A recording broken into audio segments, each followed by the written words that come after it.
Esto es la UNAM Responde y los saludamos con mucho gusto este jueves en una nueva emisión de este programa que realizamos en TV UNAM para seguir compartiendo con ustedes pues parte del conocimiento y las actividades que genera nuestra casa de estudios en beneficio de la comunidad universitaria y de toda la sociedad.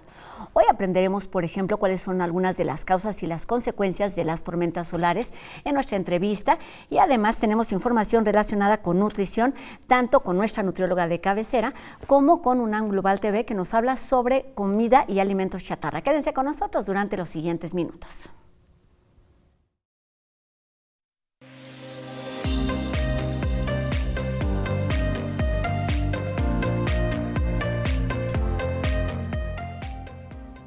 Tormentas y manchas solares, campo magnético y tormentas geomagnéticas son algunas de las actividades asociadas con la estrella más cercana a nuestro planeta, que es el Sol. Esta tarde hablaremos de algunos de estos fenómenos naturales que se intensifican de forma periódica, afectando, por ejemplo, las comunicaciones, los satélites, la navegación e incluso la generación de energía. Pero, ¿cómo sabemos todo esto? Pues gracias al monitoreo y al estudio que se realiza desde hace, por ejemplo, casi 100 años en nuestra universidad.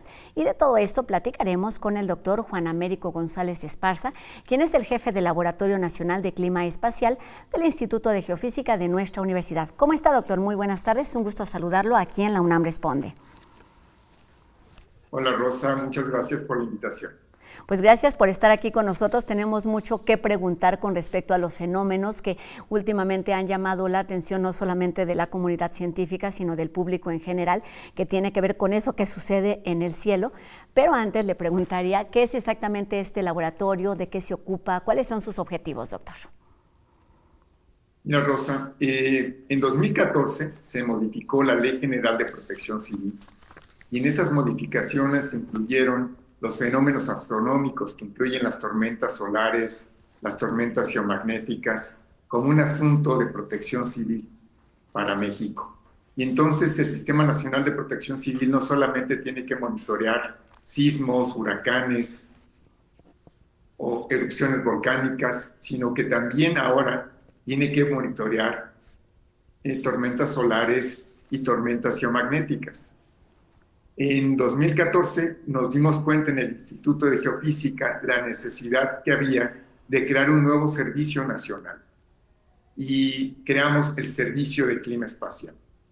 Y es a partir del 2014 que un grupo de investigadores conformado por un equipo que eran catedráticos CONACYT y que empezamos a generar un sistema de alertamiento para el Sistema Nacional de Protección Civil en colaboración con CENAPRED, con la Agencia Espacial Mexicana, con la Coordinación Nacional de Protección Civil, para proporcionar alertamiento de eventos en el Sol que pudieran ocasionar repercusiones en nuestro entorno espacial y afectar directamente sistemas tecnológicos estratégicos en nuestro país. Y bueno, un par de años después, conformamos el Laboratorio Nacional de Clima Espacial porque nos dimos cuenta que uno de los primeros problemas es que no teníamos instrumentación propia, redes de instrumentos que pudieran medir los efectos de las tormentas solares sobre nuestra región y que necesitábamos desarrollar una red de instrumentos para tener datos propios, un grupo de expertos que pudieran analizar, interpretar y alertar a las autoridades sobre los fenómenos naturales. Y así es como surge el servicio y el Laboratorio Nacional de Clima Espacial. ¿Por qué nos preocupan? No, adelante, doctor, adelante. Rosa, las tormentas solares nos preocupan porque una explosión en el Sol, una tormenta solar es una explosión en el Sol. Una explosión en el Sol, las cuales están asociadas con estas regiones oscuras en la superficie del Sol que se conocen como manchas solares y que tienen un comportamiento cíclico, una variación de cada 11 años. Y ahora en 2024-2025 estamos nuevamente en el máximo de manchas solares. ¿Qué significa esto? Que estamos en nuestra temporada de huracanes solares. Sabíamos desde hace varios años que en el 2024-2025 la actividad solar se iba a incrementar y que teníamos que prepararnos. Y eso es lo que hemos venido haciendo en la UNAM, en el Laboratorio Nacional de Clima Espacial, y la relación que tenemos con el Sistema Nacional de Protección Civil. Esto tiene que ver, doctor, también con lo que hacía el Servicio Magnético, que es el que tiene prácticamente 100 años estudiando estos fenómenos. Hay una relación, sí, nuestros colegas del Servicio Magnético son un servicio hermano dentro del Instituto de Geofísica, como lo es el Servicio Sismológico o el Servicio Mareográfico.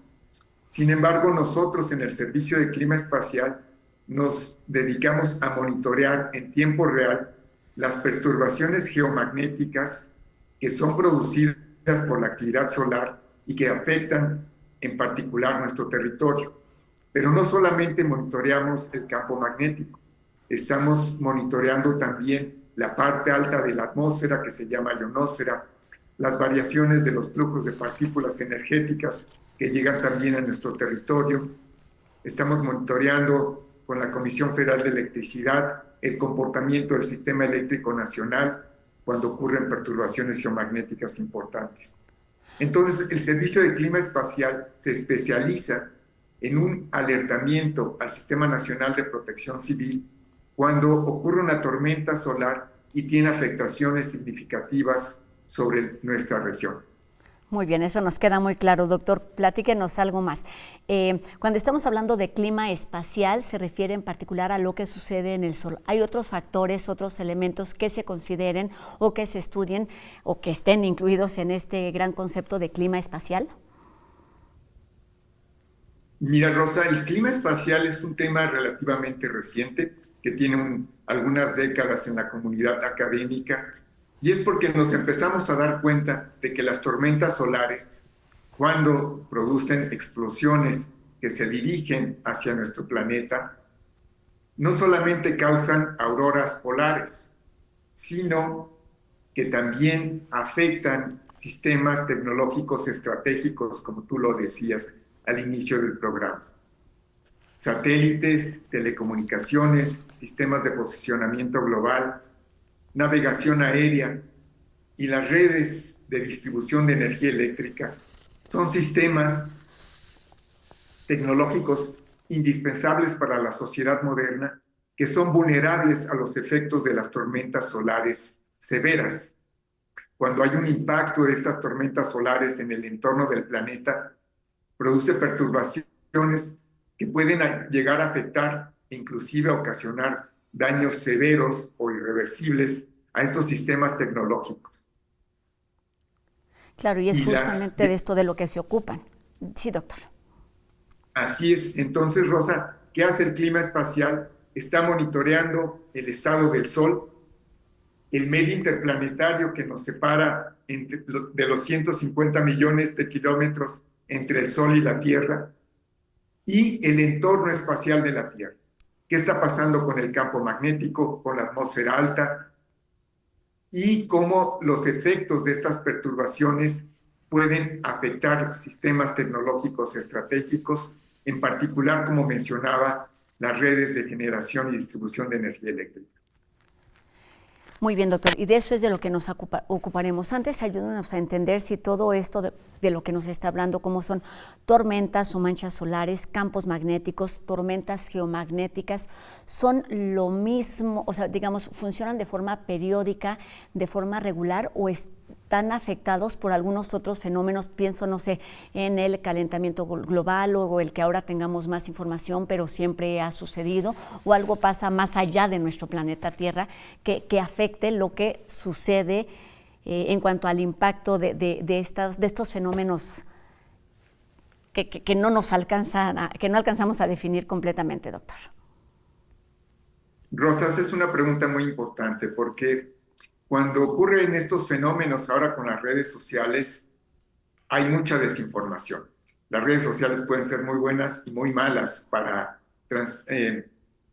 propagar información. Claro. Y ocurre ya que hemos tenido, cuando hay actividad solar, hay tormentas solares, empieza a haber mucha desinformación. Las tormentas solares no están relacionadas ni con estos cambios de temperatura, los golpes de calor, ni con el cambio climático, ni con sismos, ni con huracanes. Son fenómenos naturales distintos que tienen origen y explicación diferente.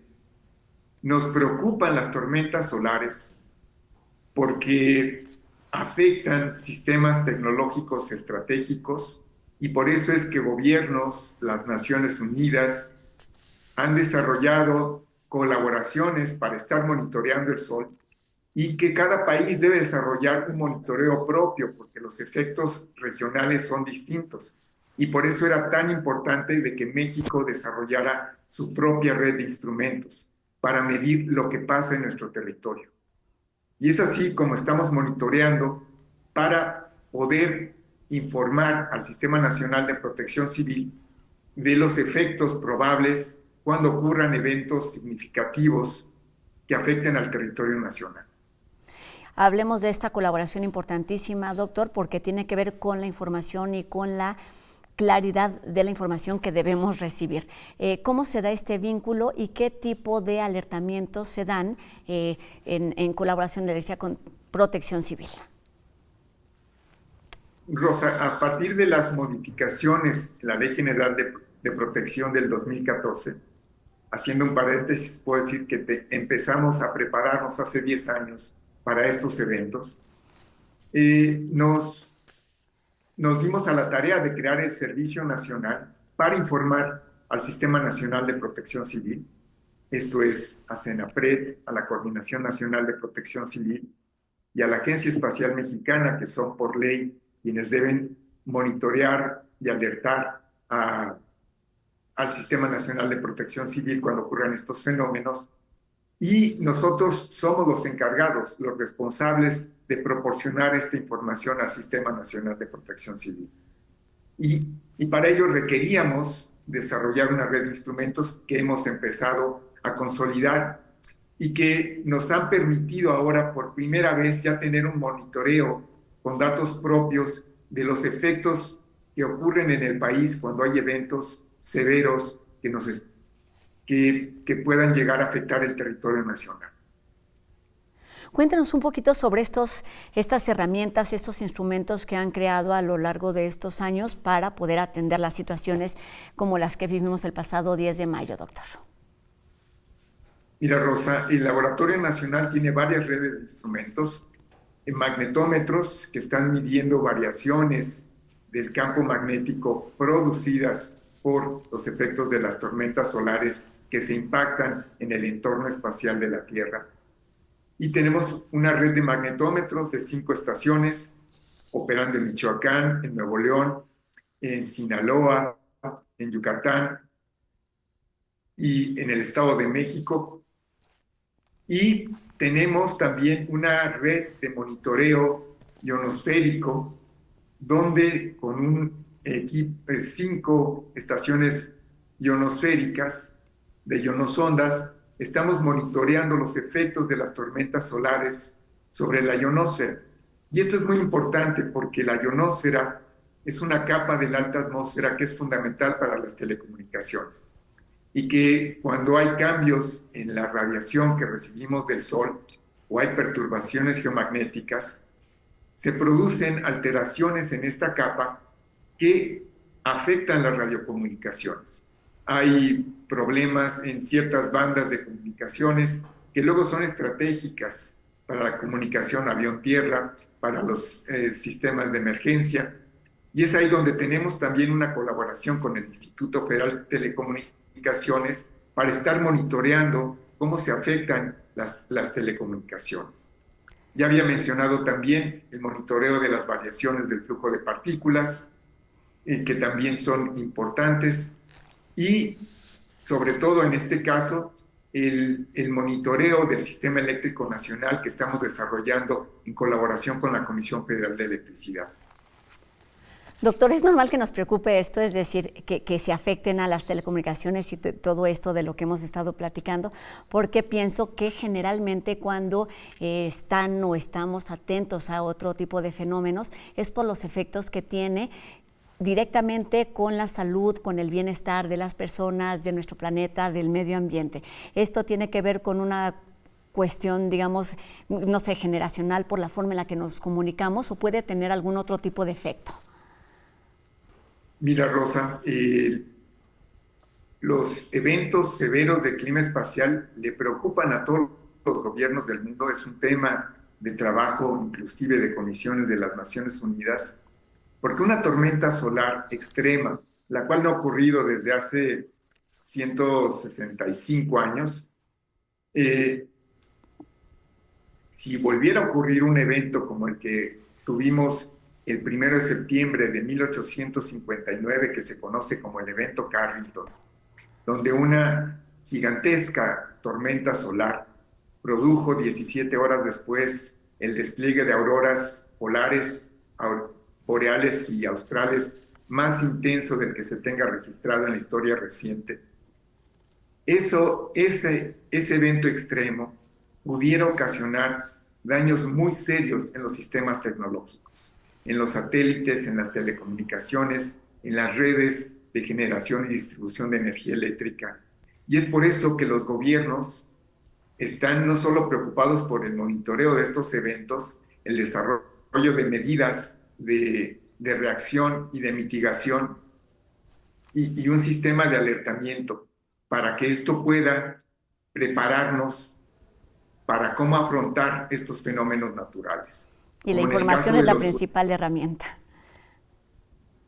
Así es, Rosa, como en el caso de los huracanes y los sismos, no podemos hacer nada para evitar que ocurran. Tenemos que prepararnos.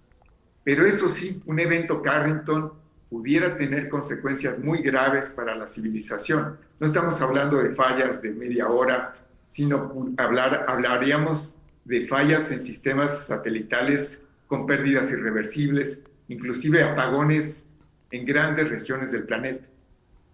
Claro, por eso le preguntaba esto, porque me parece que no es una cosa menor que debemos dimensionar pues, en la justa realidad. Para terminar, doctor, entonces debemos entender que esta presencia de auroras boreales, de estas tormentas solares, ya no serán una cuestión atípica, o cuáles son, digamos, las expectativas, los pronósticos para este año y el que sigue, que es cuando se espera pues que sea la actividad más alta del ciclo solar. Mira, Rosa, el evento que ocurrió el 10 de mayo es un evento severo, es un evento el cual no habíamos tenido uno similar desde hace 20 años y que es probable que pueda volver a ocurrir. Estamos entrando a la fase del máximo, esperamos 2 años con una actividad solar significativa. Seguramente va a haber mucho ruido en redes sociales cada vez que aparezca una mancha solar como la que produjo la tormenta que ocasionó el evento del 10 de mayo, pero no podemos predecirlo. No sabemos todavía predecir, como en el caso de los sismos o los huracanes, cuándo van a ocurrir los eventos extremos. Por eso es que tenemos que seguir con el estudio y un sistema de alerta temprana ante estos eventos. Pero sin duda, estamos esperando un par de 2 o 3 años más con actividad solar significativa. Y para no entrar en alarma es importante pues acudir a fuentes confiables, como lo es el Laboratorio Nacional de Clima Espacial, que pertenece al Instituto de Geofísica de nuestra universidad, y a la información y al intercambio que tienen de forma periódica con el Sistema de Protección Civil. Estemos atentos pues, doctor, a toda esta información que se va generando y saber actuar de forma oportuna. Gracias, doctor Juan Américo González Esparza, por acompañarnos esta tarde y darnos información que en verdad nos es de mucha utilidad. Muy buena tarde. Gracias, Rosa. Buenas tardes. Gracias, gracias. Y seguimos con más información aquí en La UNAM Responde, y esta tarde nos vamos hasta Casa del Lago para visitar la exposición titulada Saber a qué suena, excesos sónicos y documentos de escucha. Se trata de una muestra del artista visual Miguel Buenrostro, y que pues es el resultado o el conjunto de un producto de investigaciones que reúne documentales, obras e instalaciones sobre las rutas e intercambios sónicos relacionados con la producción y ejecución de instrumentos de cuerda y de viento, vinculados a las tradiciones de laudería entre Oaxaca, Michoacán, Andalucía y Berlín. Está abierta al público de miércoles a domingo de 11 de la mañana a 6 de la tarde, allá en el bosque de Chapultepec. El etiquetado en los alimentos es un tema del que se ha legislado y también ha generado un debate público. Hoy, UNAM Global TV nos habla sobre la importancia de la regulación en la publicidad de alimentos chatarra.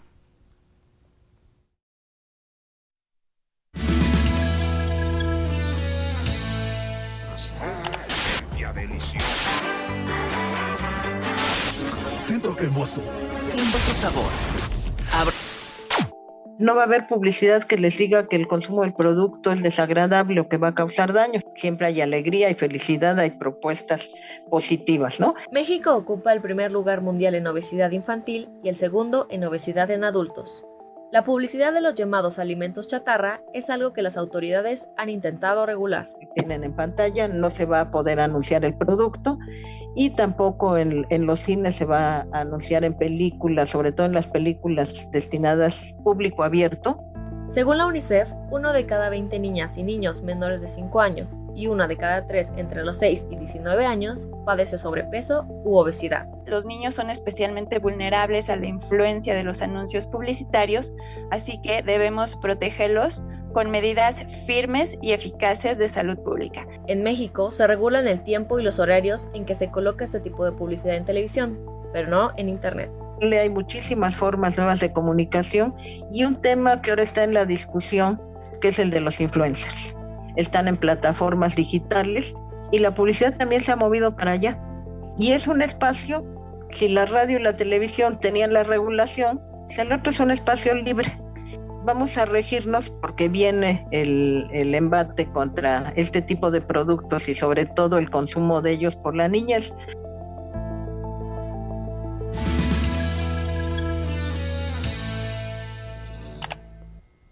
En esta misma línea, la nutrióloga Gaby Morales nos da información que puede ayudarnos a cuidar nuestra alimentación y nuestra salud, y esta tarde nos explica sobre la intolerancia a la lactosa.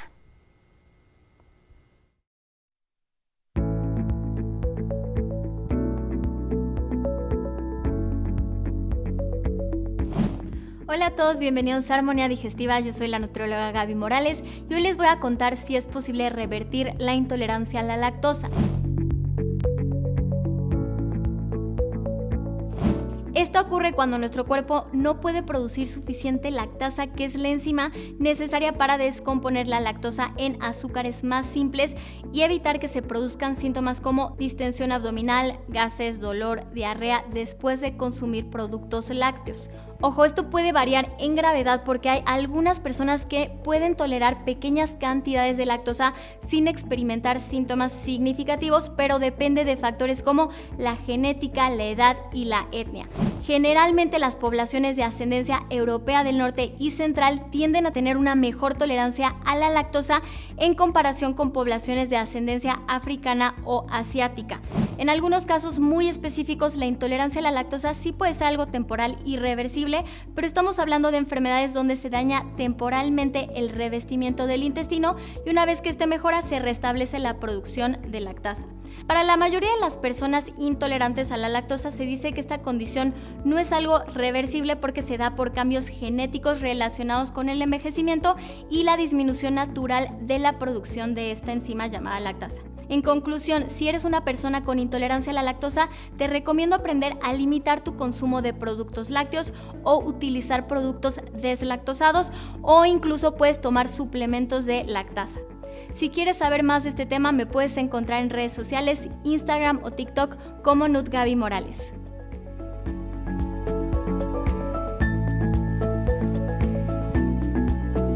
Estemos atentos pues a las señales que nos envía nuestro cuerpo. Y con esto terminamos el programa de hoy, agradeciendo a Mónica Ponce su participación en la interpretación de lengua de señas mexicana, que nos permite llegar a un público más amplio. Y a todos ustedes les recordamos que tenemos unas vías de comunicación abiertas en todo momento para que nos hagan llegar sus dudas, sus comentarios, los temas que les gustaría que aquí abordáramos. Sigamos haciendo juntos La UNAM Responde y nos vemos aquí mañana a 2:30 de la tarde, por supuesto, en TV UNAM. Adiós.